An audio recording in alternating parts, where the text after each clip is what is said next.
Tara, punta tayo ng Baguio mula PITX. Dumiretso kami ng Pangasinan Solid North, Booth 7.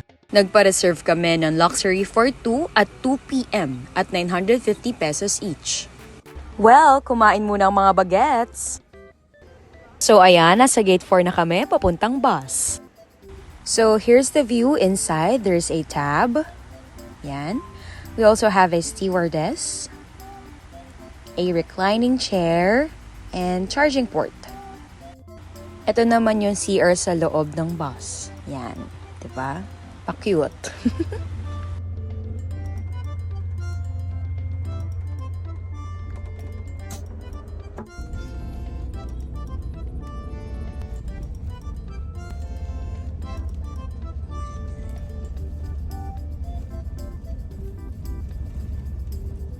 Very safe and smooth yung biyahe namin papunta.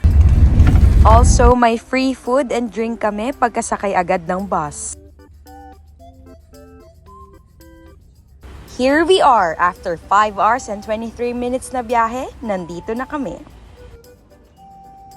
See you sa part 2! Mwah!